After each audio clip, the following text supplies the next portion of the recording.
Hey everyone, welcome back to NeurosIQ, the best place on YouTube to increase your neuroscience IQ. Thank you for joining us on the channel once again. Today you are in for a treat as we are joined by Professor Georgios Skiniotis from Stanford University. Georgios' work centers around using Cryo-EM and 3D reconstruction techniques to help build a better understanding of our intricate cell membranes. In particular, his lab is currently focusing on transmembrane cytokine signaling and G-protein coupled receptors. Please join me in welcoming Georgios to the channel today. I hope you enjoy.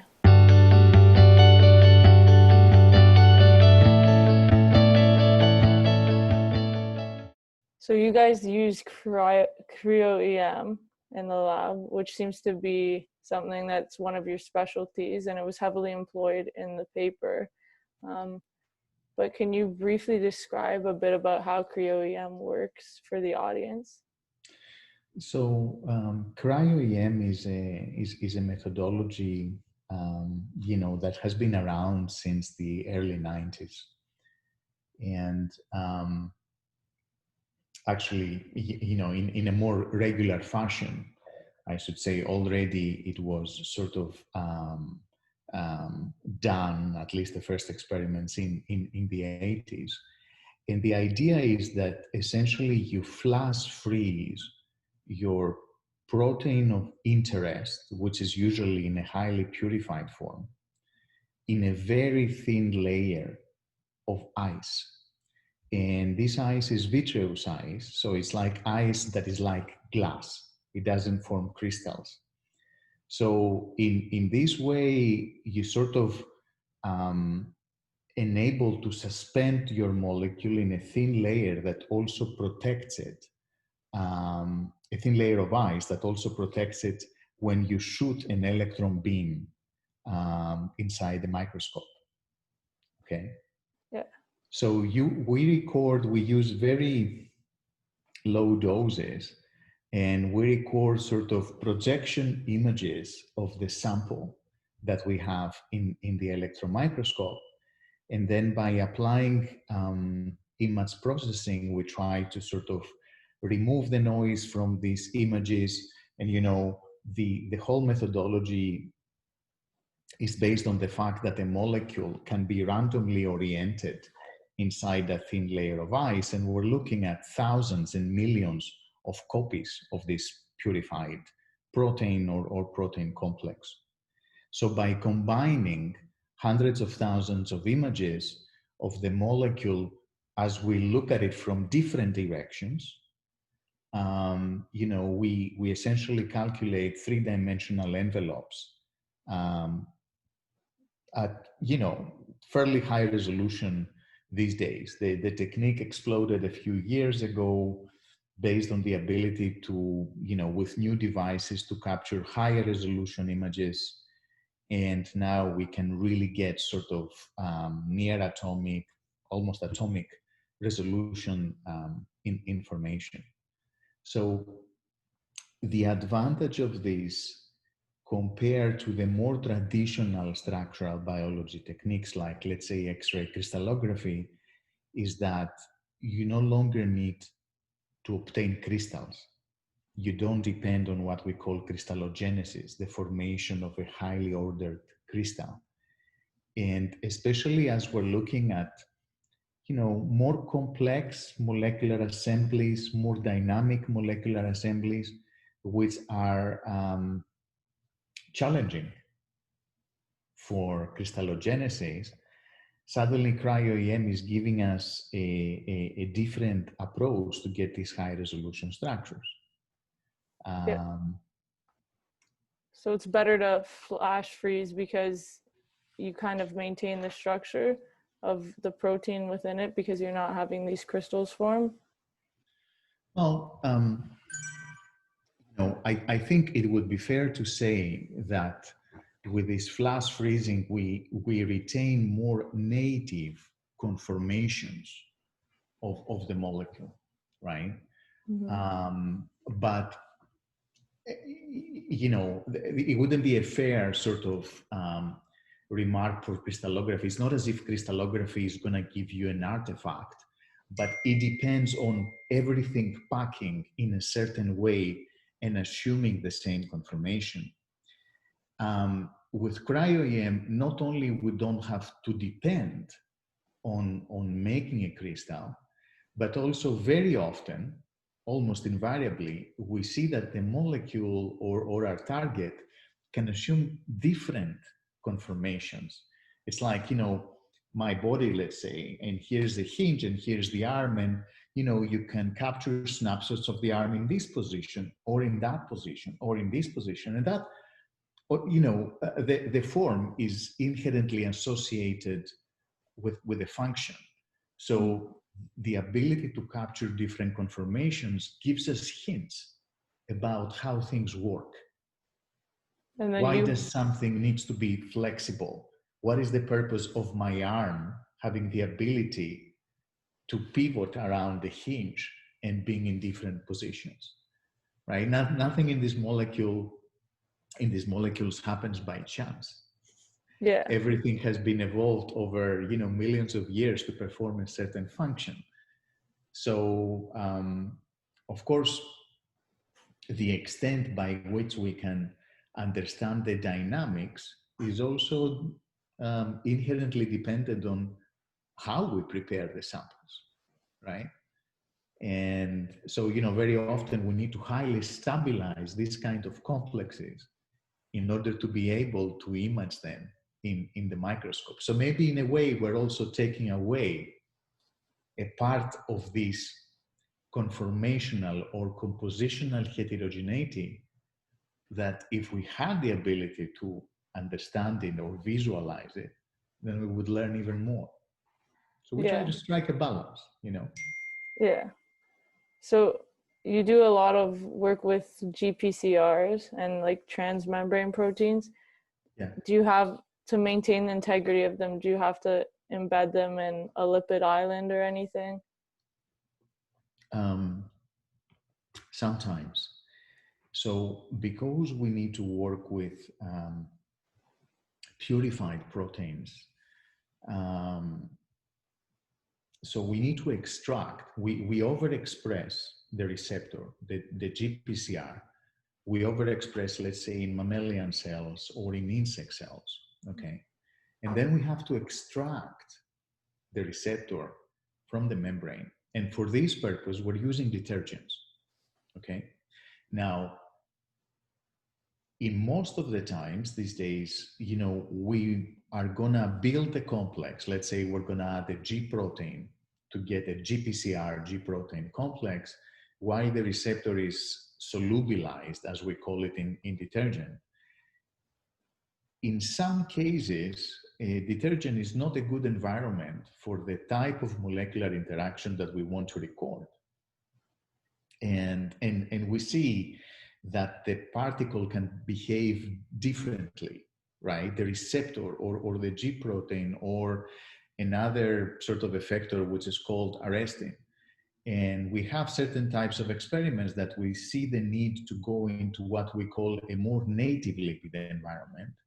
And then we exchange the detergent micelle for lipids, and we form small lipid islands, which we call lipid nanodiscs. And then we reconstitute the complexes in these lipid nanodiscs. And it's a good question in that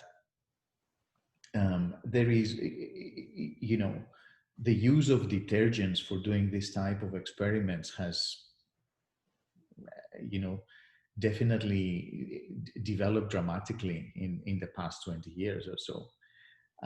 And yet, however a detergent, however good a detergent is, there's still a need occasionally to visualize things in a more native environment. And the role of the membrane itself, of lipids, is often underappreciated, okay? Of course, by the time we, try to incorporate and visualize by cryo-EM these complexes in a more native lipid environment, we have to face other challenges. Like sometimes for these systems, we see that we cannot get as high resolution because there is more variability. We don't need to go into details, but it is more challenging, but it's definitely worth it, particularly for certain systems that we're studying. Yeah, I noticed that with this system, you had the transmembrane protein and then you had the G proteins as well, and then the ligand binded to it. So when the ligand binds, nothing happens to the G protein because there's no GTP, right? It would just bind and. So the G protein is in a GDP form before it engages the receptor. Okay. If a ligand binds on the extracellular side of the receptor, it promotes structural changes within the receptor that make it more prone to now bind the G protein. So if, let's say, my fist here is a GPCR and the ligand comes from the outside, it enables the little opening. If you see my sort of lower small finger, a little opening here, and that can be recognized by a G protein, which is going to insert itself. And because it's inserting itself in the GPCR, it's going to allow it to kick GDP off. So in this sense, the receptor is acting as a GEF for the G protein. So the G protein on its own would stay in a nucleotide bound form, GDP, but when it's bound on the receptor, it's going to undergo a conformational change that would kick the nucleotide out. So for a very, very short amount of time, that G protein is going to be in a nucleotide-free form. I said extremely short because within the cell, so this space is the intracellular space, the concentration of GTP is about 10 times higher than GDP. So as soon as this G protein becomes nucleotide-free, it is so short-lived that, I mean, GTP will immediately go on the G protein, right? And then what's going to happen in the G protein is going to now release itself from the receptor because it exchanged nucleotide from GDP to GTP. But when it goes into the GTP form, it's activated. And then it's going to go to a channel, let's say a potassium channel or an adenylyl cyclase, and it's going to start the downstream signaling cascades. Mm-hmm. Yeah, that makes sense. So is it hard to capture that moment when the ligand is bound in Cryo-EM to get an idea of the structural changes? Well, it all depends on, establishing solid biochemistry, right? You cannot do structural biology unless you have a solid biochemical control of the components that you're looking at. So you need ligands with, let's say, reasonably high affinity so that they're going to stay on the receptor, right? Mm-hmm. Or you need a G protein complex with a reasonable affinity so that, it's going to stay in that position because you want to visualize it. And, where our group or our collaborators group, spend a lot of time is trying to figure out the conditions of how to obtain stable complexes that we can visualize, right? That we can obtain the structure. Yeah. So for the paper, the hallucinogen paper, it would be easier to observe. I know you guys use the designer drug, the designer hallucinogen. Would that be easier to stabilize because it's more potent? Would it have a higher affinity, or is it? That's a good question. Usually for more potent ligands that they can activate the G protein with higher propensity, they're stronger activators and they have higher affinity, these are usually easier to obtain stable preparations. But, there are ways, there are little tricks that we can use on the way that even with lower potency ligands, we can still get sort of stable complexes to visualize. It's not always 100%, but even with let's say partial agonists and not full agonists, we can end up getting relatively stable complexes that we can observe. Cool. And then you found the new pocket region in the transmembrane proteins. So there were a lot of interesting findings, but the new pocket region was one of them between the transmembrane 3 and transmembrane 6 region, where there was hydrophobic binding. Mm-hmm. But it only occurred with the designer hallucinogen. Do you think that this is why there was increased potency for this drug? Additional interactions that would stabilize ligand binding in a pocket, in a receptor pocket, this is usually a good correlation with potency, but it's not the only one. Mm-hmm.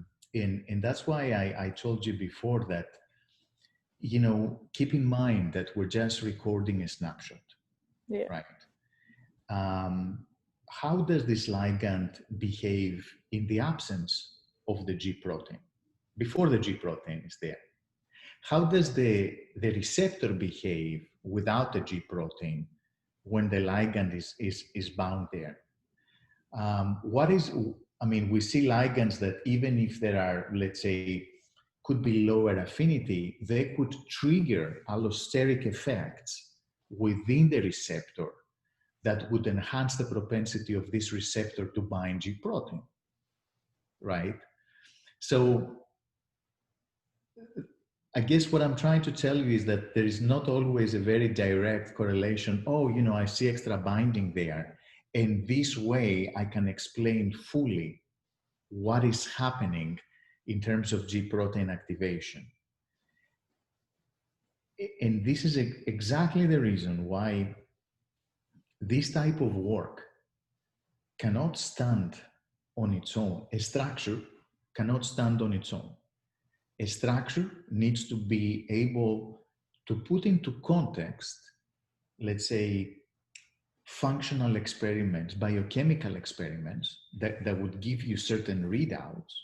And at the same time, you need to apply, and this is something that we do almost invariably these days, molecular dynamic simulations. Okay, I capture this snapshot, but if I take now this structure and then apply MD, how do I see the system behave? Do I see, for example, increased flexibility, reduced flexibility? Do I see certain parts of the receptor changing, right? So it's through an orthogonal combination of different methodologies that we try to make sense of observations. And still, often we're unable to, right? Yeah. Because things are, ever more complex, because this receptor is not alone as you observe it, but it's sitting in a membrane, and it's next to a channel, and it's next to other receptors, and it's looking at an entire intracellular soup, and there could be things that we have no idea about. So keep in mind, again, a single experiment, a single structure is not able to sort of provide really solid explanations for events that are fairly complex. So what we're striving for is convergence from different experimental techniques and directions, types of experiments, static, dynamic, biochemical, steady state, what have you. Yeah, it's like a lot of detective work. So it is. I mean, I think this is what makes it fun, right? But I'm also trying to warn people from, not oversimplifying something. I mean, it's very easy to say, look, I see this side chain and it has this position in one state and the other position in another state. And, that's a solid explanation and we report it. But is this possible to explain the entire pharmacological behavior of a ligand based on this? Sometimes it is. And very often it's not. Yeah, you can't oversimplify it. It's all complicated. The human body, the cell membrane. I think a lot of the times too, people will simplify the cell membrane. Like when we start learning about it in high school, they're just like, oh yeah, it's just a barrier. But then you realize within the barrier, there's all these molecular machines, and it's very important for communication and interacting. And to be a multicellular organism, there's all these different things happening. Right, but and yet, look, the simplification is also important, and it has a great value, right? You need to start from a basic concept. Yeah. My point is, we are constantly trying to build an enriched framework, starting from this basic concept for understanding what is going on. Is what I told you again. I keep on saying the same things to the people in my lab, right? A single structure is not able to enable you to explain complex pharmacology, right? So bring different experimental directions and see if they make sense and see if they support each other. And if they do, great. And you might still make a mistake, but to the best of your ability, you see, okay, I see convergence of data in terms of that support my interpretation. And some other times you just don't, which means that something is missing. There's a missing link. Yeah. Do you think one day people would eventually look at the structure and say, oh, okay, if this new pocket region leads to more interaction, maybe we can design a better drug based off of that and work kind of backwards? Oh, absolutely. I mean, it is something that we're actually actively doing, and not just with this class of receptors, but with different receptors, like the new opioid receptor, which is, the target of opioids and a huge problem in United States, or cannabinoid receptors that potentially also have great therapeutic value. So the idea is, okay, we're seeing something unusual. We see a ligand interacting with residues that are different from what another ligand would interact with. And then you can just make a simple hypothesis. Well, if I design a ligand that interacts in this way or in that way, would I be able to see a different sort of outcome in terms of the extent of G protein activation or extent of arrest and recruitment? And, this is basically structure-based drug design.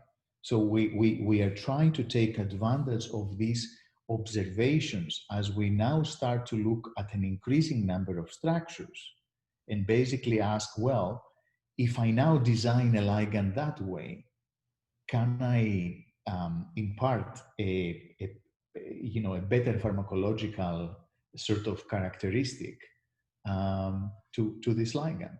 Absolutely. And the value, another way to tell you this is, besides the pharmacological outcome,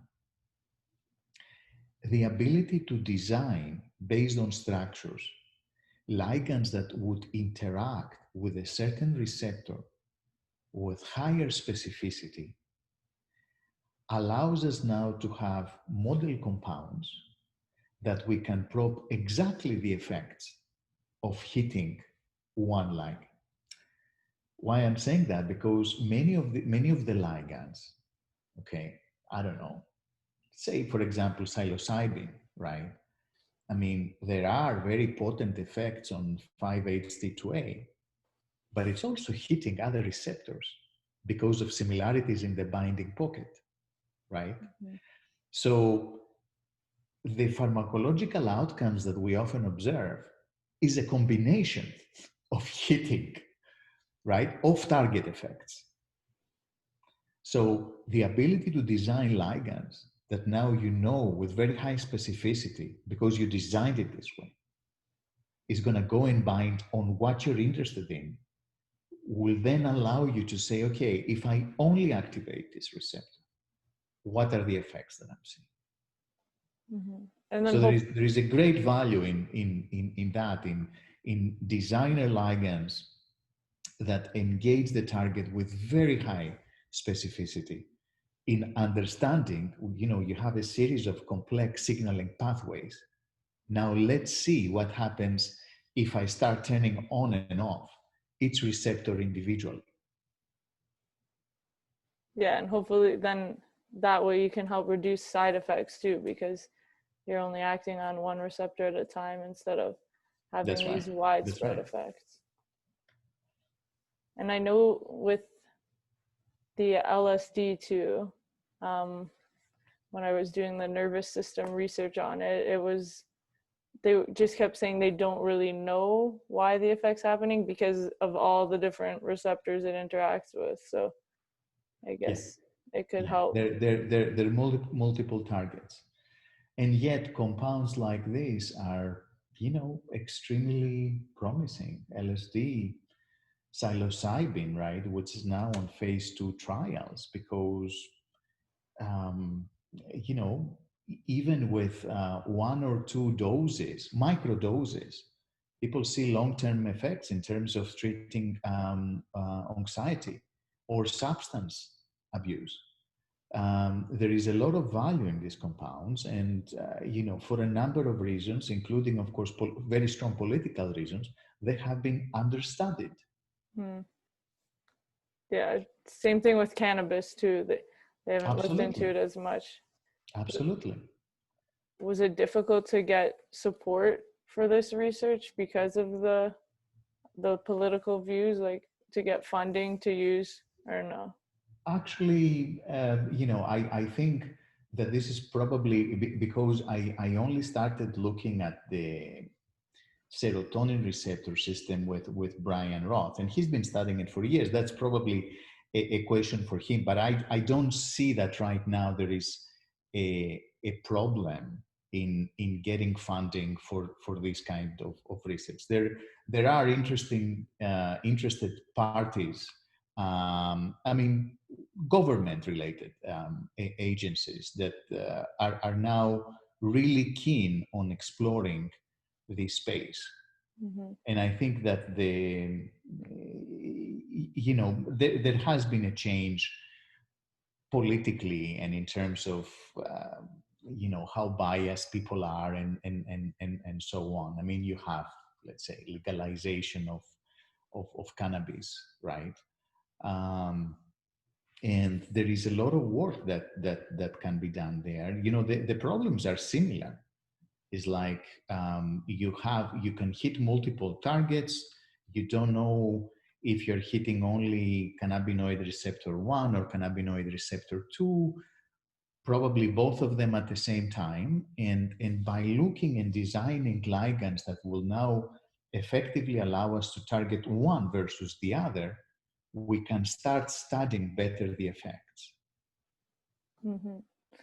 With the with the serotonin receptor in the paper that you just published, the hallucinogen one, you know how you said with just a microdose you get long lasting effects? Did you find anything in the structure and how it bound that might suggest why? No. No. I don't know. Just thought maybe. No.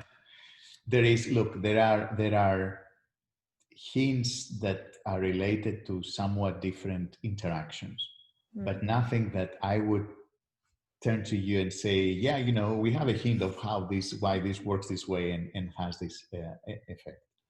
But it is something that we are looking very, very carefully. Yeah. So when a different ligand binds the same receptor, is it if they're both agonists, would the end result be the same? No. No, no. I mean, receptor activation is not just, especially in G protein coupled receptors, is not an on-off situation. It's not like, you turn on the switch, okay, the receptor is suddenly on. There is all sorts of intermediate states from an inactive receptor to a fully active receptor, okay? So that's one. Basically, how quickly and effectively and repeatedly you can activate a G protein. Then the other question is, which we also need to study much better, receptors get desensitized. And after their activation, they get desensitized by arrestin for GPCRs, okay? So if you have activation of a receptor through a ligand, one of the next events is recruitment of GRKs that are going to phosphorylate the receptor in intracellular loops or at its C terminus. And that, in effect, is going to increase the propensity of this receptor to engage arrestin. And arrestin is responsible for inducing receptor internalization. That's one. The other thing is arrestin can also execute its own signaling, completely G protein independent signaling. Okay, so now you can sort of start appreciating that, well, okay, I have a ligand, that ligand activates the receptor, but how do different ligands affect, let's say, GRK recruitment or arrestin recruitment? It's not only what happens with the G protein, but it's the additional players that you have in the vicinity. And these are things that we need to look at much more carefully, because in the end, what we're observing in the cell is, first of all, cell specific, right? Is what exactly do you have in the particular environment of the cell you're looking at? And in that environment, what is the interplay between all these factors? If all I had was just a G protein waiting to be activated by a GPCR, our life would be simple. But this is not the only effect. We also see that there are receptors that keep on signaling after they get internalized into endosomes. So they don't necessarily have to be on the plasma membrane. So how do all these processes affect and complicate, what we, pharmacology, what we observe as a final phenotype, right, from a distance? This is what we need to understand better. Yeah. I hope I didn't confuse you. No, you did. Now I'm just thinking, holy, there's so much. Anytime I talk to people about science, you always realize how much you still need to find out and how much more we need to learn. But I think, I don't know, that's what attracts me to science. Well, listen, I mean, we try to break down the system in small bits and pieces, and we need to start from the basics, right? But as we understand in detail how a particular, let's say, complex of 2 or 3 components works, then we need to take those 2 or 3 components and start slowly putting it back where it works. And all of these things work in a cell. They don't work in isolation in our Eppendorf tube. And very often connecting these two is the biggest challenge. But I mean, it's a great time to do science. We have an increasing number of tools and concepts and how to go about addressing these questions in a not an oversimplified fashion. Yeah. Well, you've given me a lot of insight, and I could definitely pick your brain about this stuff all day. But I don't want to take your whole day up. So, since we're almost out of time, Mhm. um, I just want to ask, was there anything surprising that to you from the paper?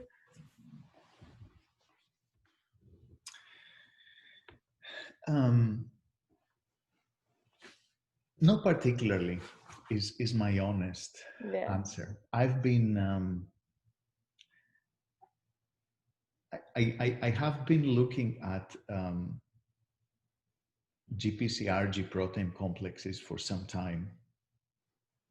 Um, Obviously, liganded by very different types of molecules, whether it's small molecules or whether it's peptides, and